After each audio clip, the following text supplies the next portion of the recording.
Good morning, Josh here, Dartmoor Reach Alpaca Farm Yoga and Glamping. Now we are quite a way through the build. We have got the frame up and it's watertight, roof is on, cladding is half on.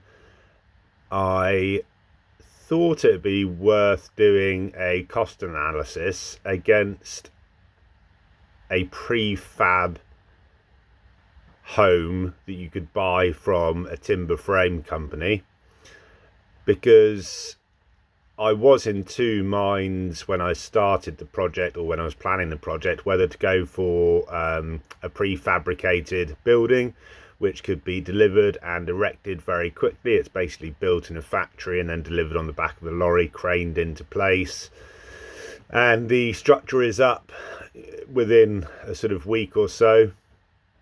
I have carried out a project that we used a prefab building before, so I know the benefits of it. I'm familiar with how it all works, and the speed in which the building goes up is very impressive. But after doing that project, I sort of thought for a long time, I wonder if the guys could have built the house for less money by hand on site. So if you look at buying a house from a timber frame company, that would generally be called a prefab building, prefabricated in a factory, delivered to site, like I say. And the option that we've gone for is stick building, which is basically where you start from the ground up and you build the frame on site. So, like I say, I thought it'd be worth doing an analysis now that I can see, I can look back in the history of what we've spent so far on the build with regards to the frame, and I can actually do a sort of real-time cost analysis and see if we have made savings by doing the build the way we've done it, or whether it might have been cheaper to buy a prefab house. So first of all, I will go back to a quote that we had from a timber frame company. They would have been very competitive. They're a big company based up in Scotland, and they do an awful lot of timber framing work, or timber frame houses rather, delivering them all over the country. So let's have a little look at this quote that they gave me. Structure only materials, so that would have been the very basic structure delivered to site for you to erect yourself. That would have been £47,000. Then we move on to building regs. They would have charged just under £3,000 for that. The factory fitted 120mm insulation, which would have been the very bare minimum that you would have needed to get past building regs. That would have been an extra just under £4,000. Then you've got what they call ply roof sarking and roof membrane, and what they mean by that is that would make the building watertight, but you wouldn't actually have a roof on there. You'd have the plyboard put onto the house, and then on top of that you would have had a waterproof breathable membrane that would have made the building watertight, but you would have still needed to have put the roof on after that yourself.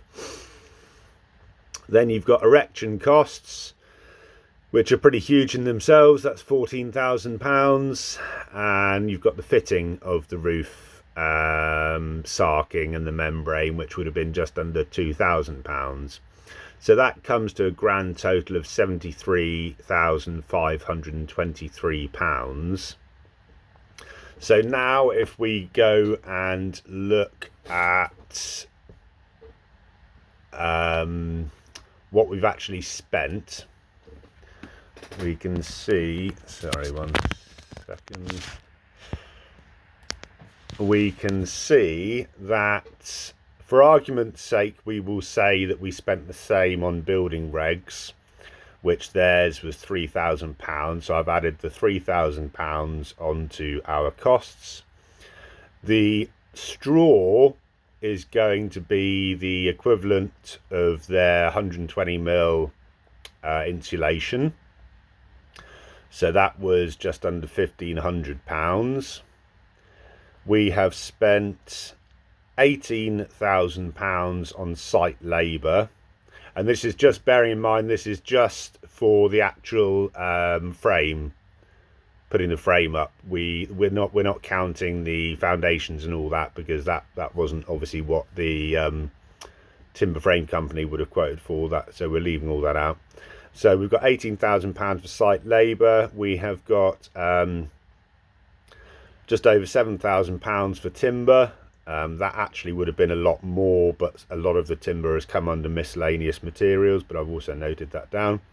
We've got £2,000 for floor insulation, and actually thinking about it, that shouldn't be in this calculation, because the timber frame company wouldn't have supplied any floor insulation, so we can actually cross that off. So, and then we've got miscellaneous materials, £23,000. So all that comes to a grand total of £52,800.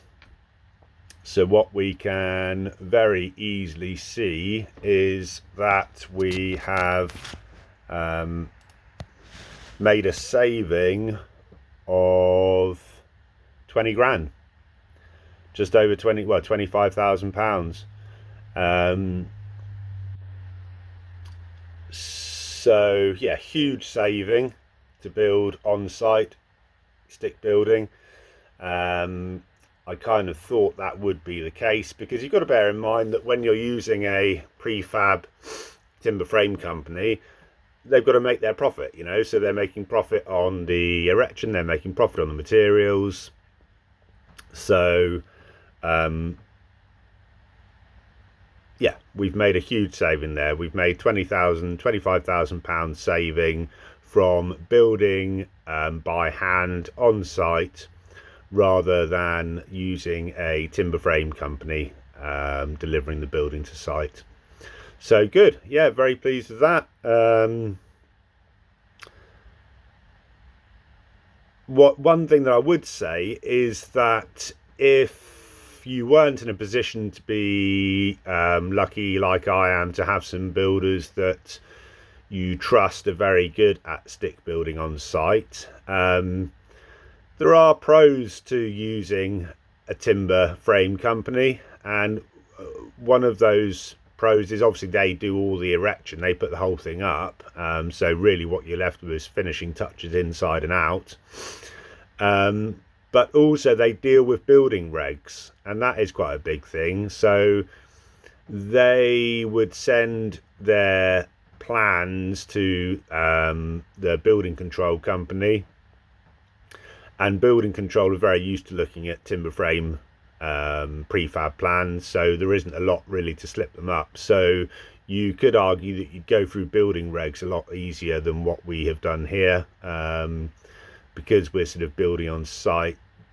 Building regs, the architect has sort of been dealing with the building regs, and that's been a little bit of a headache. So the one bonus of using a timber frame company would be that they deal with the building regs, and all the U values, the energy of the building and all that, that's all on their package. So that would be one benefit to using them. But yeah, like I say, very pleased that we made the right choice going stick building route. We've saved ourselves 25 grand. Yeah, next video I will be showing you an update on the build. We have just started doing the first fix plumbing on site. As I mentioned in the previous video, I'm doing that myself, so that will probably be the next update, how we're getting on with that. Like and subscribe to our channel and our video, and we will see you soon.